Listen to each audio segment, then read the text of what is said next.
नमस्कार दोस्तों, कैसे हैं आप सभी लोग।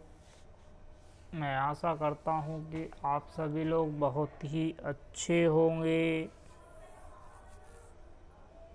जेएफ लॉ क्लासेस में आप सभी का एक बार फिर से मैं तहे दिल से स्वागत करता हूं।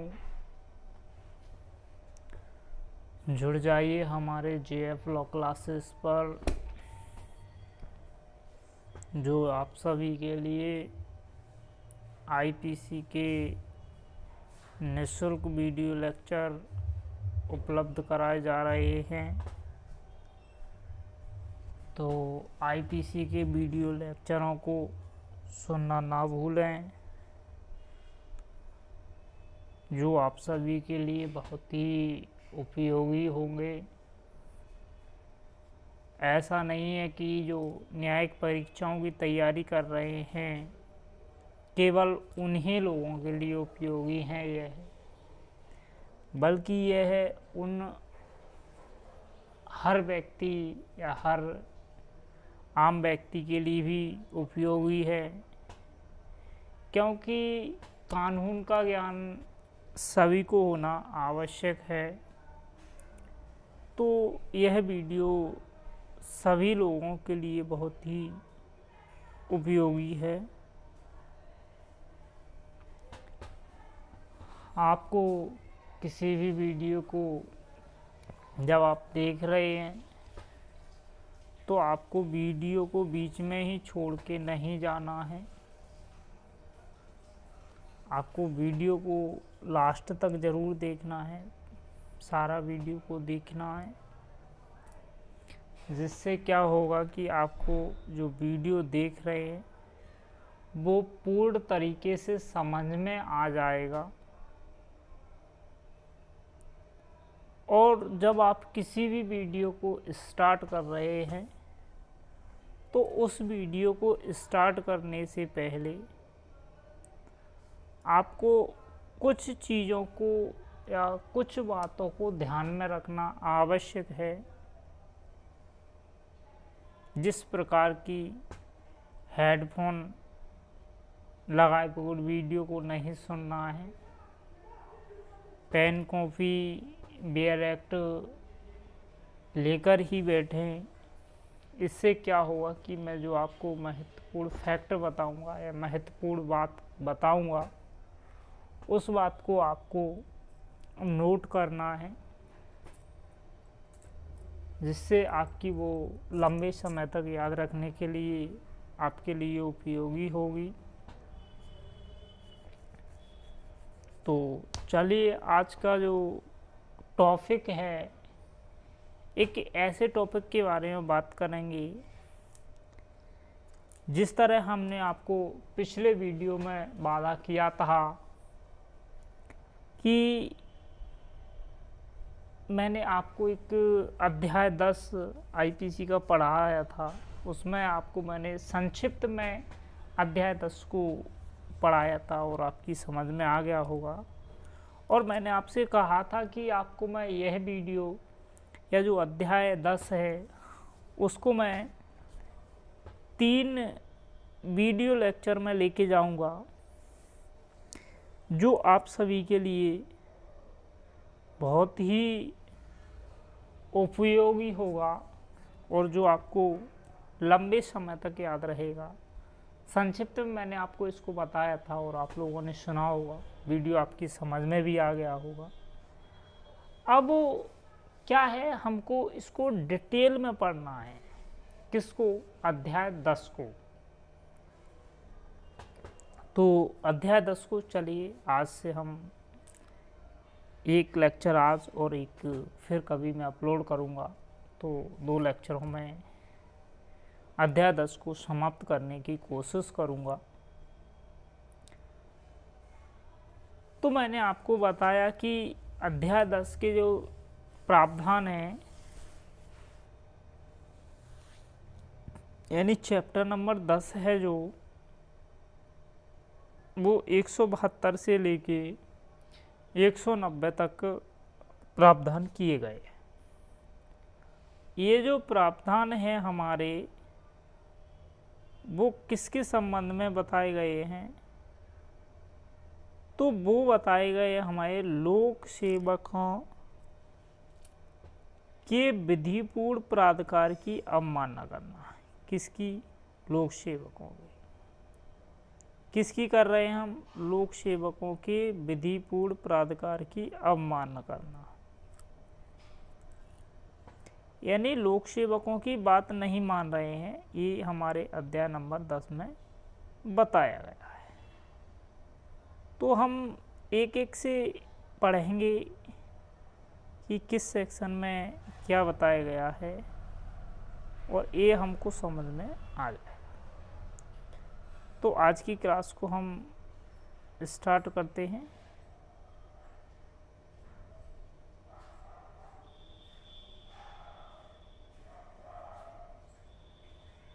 चलिए,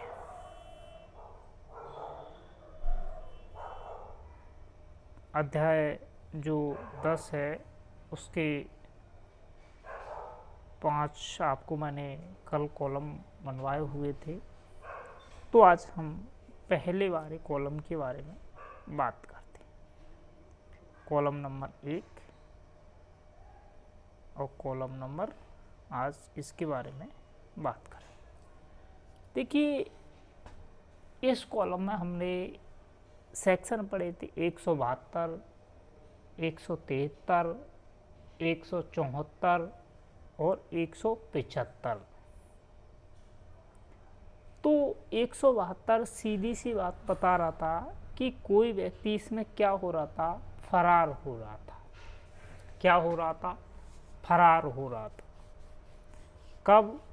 समनों की तामील या अन्य कार्रवाई से बचने के लिए। चलिए मैं आपको बोर्ड पे समझाता चलूँगा।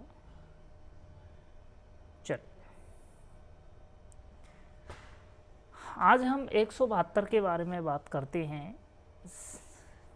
चैप्टर नंबर कौन सा चल रहा है हमारा? चैप्टर नंबर चल रहा है 10, सेक्शन नंबर 172। अब 172 कहता है कि समन की तामील। किसकी तामील? समन की तामील या अन्य कार्रवाई। अन्य कार्रवाई, इनसे बचने के लिए क्या हो रहा है? व्यक्ति फरार हो रहा है। क्या हो रहा है? फरार। यानी समन की तामील से और अन्य कार्रवाई से बचने के लिए व्यक्ति का फरार होना, ये तो इसकी हेडिंग बोलती।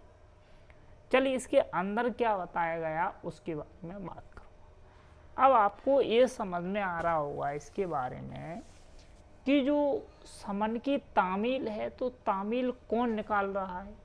समन की तामील निकाली जा रही है लोक सेवक द्वारा। किसके द्वारा? लोक सेवक द्वारा। चलिए मैं इसको पढ़ के बता देता हूँ, फिर आपको समझाता चलूँगा। जो कोई किसी ऐसे लोक सेवक द्वारा, किसके द्वारा? लोक सेवक द्वारा निकाले गए समन या सूचना या आदेश की तामील से बचने के लिए, क्या निकाले गए हैं? समन, सूचना, समन या सूचना,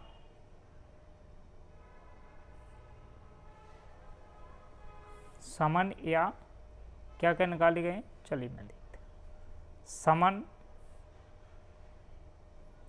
या सूचना या आदेश, ये 3 चीज़ों के बारे में निकाला है। समन, सूचना या आदेश किसने निकाला है? लोक सेवक। अब ये आदेश लोक सेवक ने 172 के तहत निकाले गए। किस सेक्शन की? 172। जब निकाले गए हैं तो इनको प्राप्त नहीं होने दे रहा है। कौन? अभियुक्त। जब अभियुक्त इनको प्राप्त ना होने के लिए, इनसे बचने के लिए क्या कर रहा है? फरार हो रहा है। क्या कर रहा है? फरार हो रहा है। और जो अभियुक्त फरार हो रहा है, तो अभियुक्त क्या है, अपने आप में बहुत होशियार समझ रहा है। अब मान लीजिए वो फरार हो रहा है, तो किस धारा के अंतर्गत आईपीसी में दोषी माना जाएगा? तो वो माना जाएगा 172 के अंतर्गत। किस धारा के अंतर्गत? 172 के अंतर्गत। तो आपको 172 बहुत ही अच्छे तरीके से समझ में आ गई होगी। अब हम बात करते हैं धारा 173 के बारे में। चलिए आज हम धारा 173 को पढ़ते हैं। धारा 173 की हेडिंग कहती है प्रकाशन का निवारण करना। किसका? प्रकाशन का। क्या? निवारण। प्रकाशन का निवारण करना। अब देखिए, एक उदाहरण समझिए, मैं आपको एक उदाहरण देता हूँ। मान लीजिए ये एक लोक सेवक है, बी एक अभियुक्त है। ए एक लोक सेवक है, बी एक अभियुक्त है।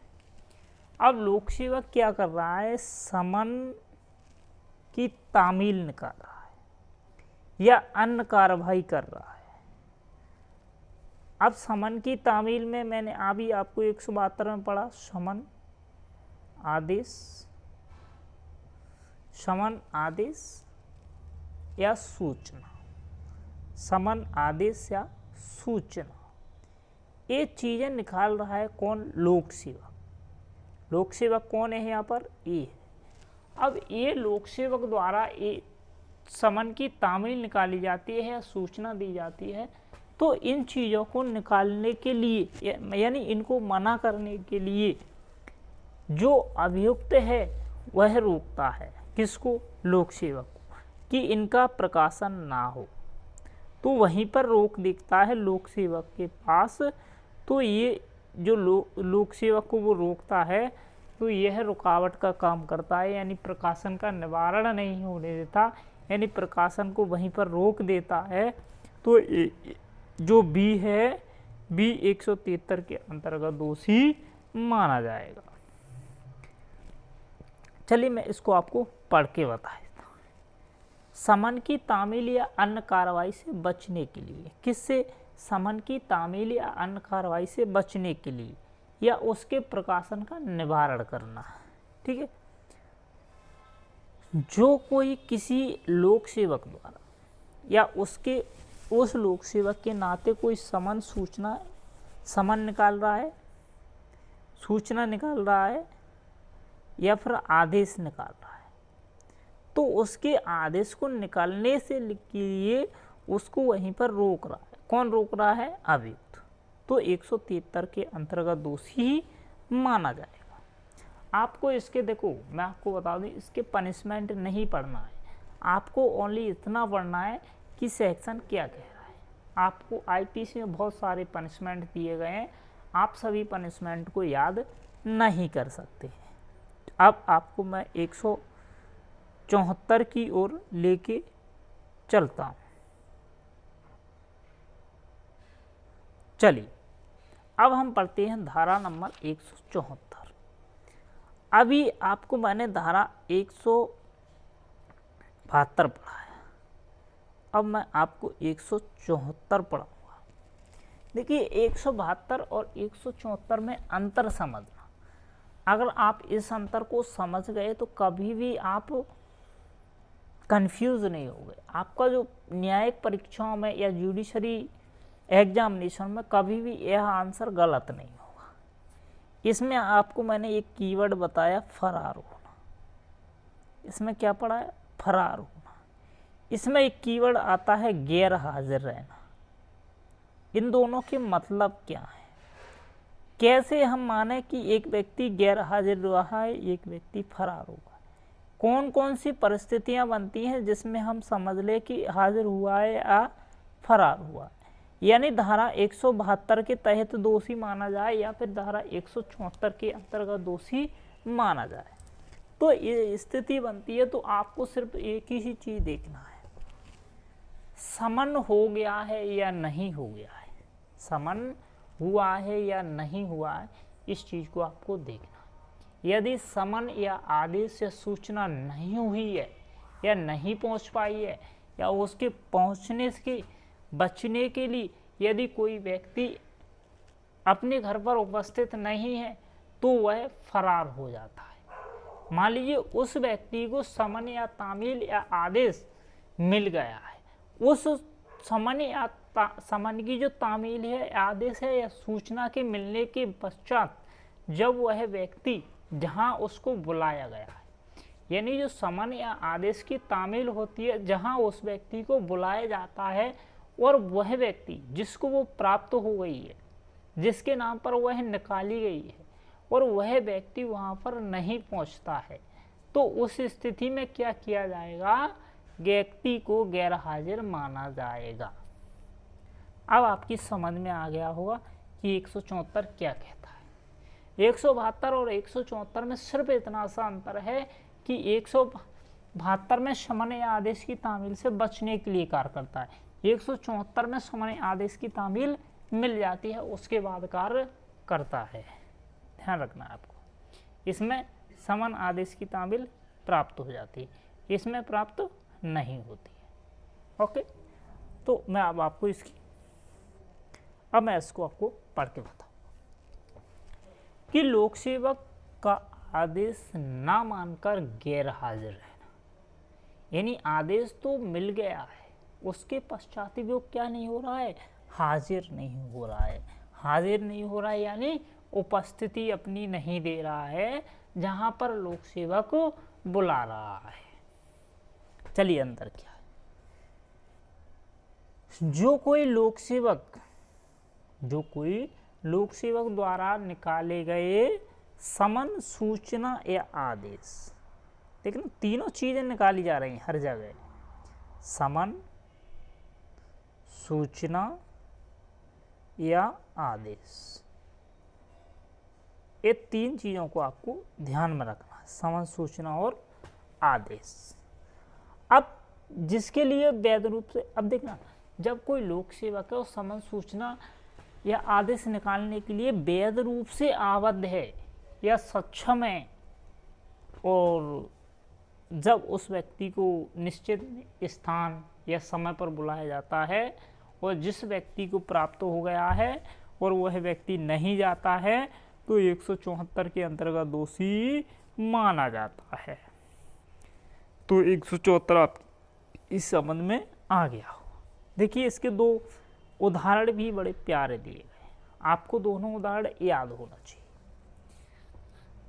वीडियो लेक्चर लंबा जाए इससे आपको घबराना नहीं है, आपको इतना ध्यान में रखना है कि आपको जो मैं सेक्शन समझा रहा हूँ वो समझ में आ रहा है या नहीं आ रहा है, आपको इस चीज़ का ध्यान में रखना। अब मैं आपको 174 के दो उदाहरण में आप दोनों उदाहरणों को समझाऊंगा, फिर आपको मैं आगे पढ़ाऊंगा। आज हम ज़्यादा नहीं पढ़ेंगे, आज का जो टॉपिक होगा हमारा पहला वाला बॉक्स पढ़ाऊंगा, जो मैंने पहला 5 कॉलम बनाए, धीरे धीरे 2 वीडियो की जगह 3 वीडियो हो जाएंगे, कोई दिक्कत नहीं है, आपको समझ में आना चाहिए। अब इसका ये पहला उदाहरण देखिए, आप पहला वाला उदाहरण देखना, ये पढ़ें। ये कलकत्ता उच्च न्यायालय द्वारा, ये कलकत्ता उच्च न्यायालय द्वारा है, उसमें का दिया गया आप, या फिर चलो मैं इसी तरह लिख देता हूँ उदाहरण। पहला वाला उदाहरण का, कौन का कलकत्ता उच्च न्यायालय द्वारा निकाले गए समन के पालन में उस न्यायालय के समक्ष उपसंजात होने के लिए वैध रूप से आबद्ध होते हुए उपसंजात होने के आस से लोप करता है, का ने इस धारा के अंतर्गत अपराध किया है। ये मैंने आपको पढ़ के बताया, अब मैं आपको इसको समझाता हूँ। मान लीजिए ए एक अभियुक्त है, इसने कोई अपराध किया है। कौन है? अभियुक्त है।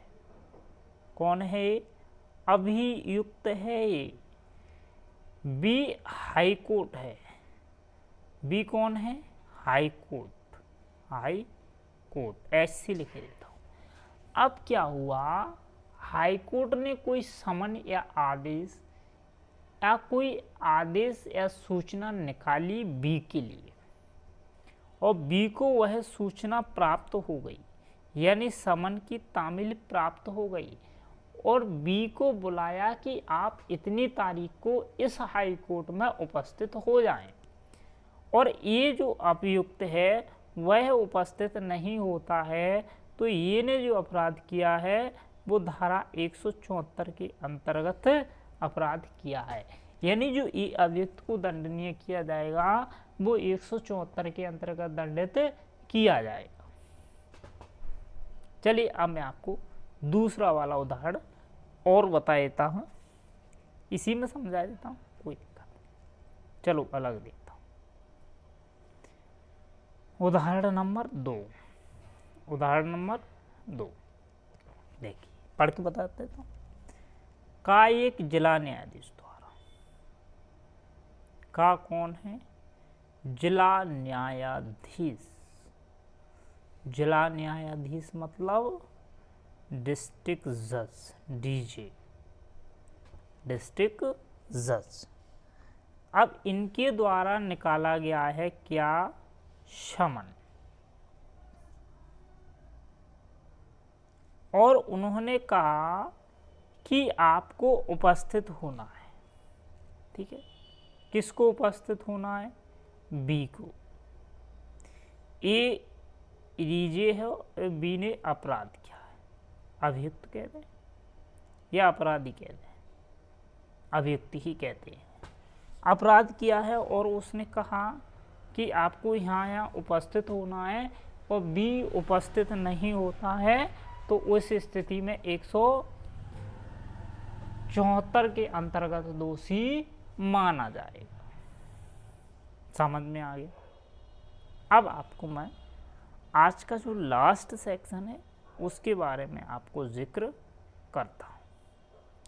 जो आज का लास्ट सेक्शन है वो है 175 के बारे में। 175 क्या कहता है, इसको आपको बड़े अच्छे तरीके से समझना चाहिए। अब ये जो हम पढ़ रहे थे वो पढ़ रहे थे स्वयं की उपस्थिति के लिए। जो आदेश दिए जा रहे थे वो स्वयं की उपस्थिति के लिए आदेश दिए जा रहे थे। अब जो आदेश दिए जा रहे हैं, यानी समन या सूचना या आदेश जो दिए जा रहे हैं, या फिर वो दिए जा रहे हैं किसके लिए? दस्तावेज पेश करने के लिए। किसके लिए? दस्तावेज पेश करने के लिए, या इलेक्ट्रॉनिक डॉक्यूमेंट पेश करने के लिए। क्या करना है इनको? पेश करना है, पेश करना है। अब आप कह रहे होंगे ये कौन सी? ये इलेक्ट्रॉनिक रिकॉर्ड है, मैंने इसको इंग्लिश वर्जन में लिख दिया है शॉर्ट में। दस्तावेज पढ़कर पेश करना या इलेक्ट्रॉनिक दस्तावेज पेश करना, ये 175 के अंतर्गत दोषी माना जाता है। अब देखिए इसको कैसे, मैं आपको पहले इसकी जो टाइटल है उसको पढ़ के बता देता हूँ, उसके बाद मैं आपको समझाऊंगा। टाइटल ये कहता है कि दस्तावेज या इलेक्ट्रॉनिक अभिलेख पेश करने के लिए वैध रूप से आबद्ध व्यक्ति द्वारा लोक सेवक को पेश करने के लिए लोप कर रहा है। मान लीजिए, इसमें आपको उदाहरण के तरीके से समझाऊंगा, फिर मैं आपको इसकी लैंग्वेज पढ़ के बताऊंगा। मान लीजिए ए एक लोक सेवक है, बी एक अभियुक्त है। अब लोक सेवक ने बी को क्या किया? समन, सूचना या आदेश दिया कि आपको दस्तावेज पेश करना है इतनी तारीख को यहाँ पर।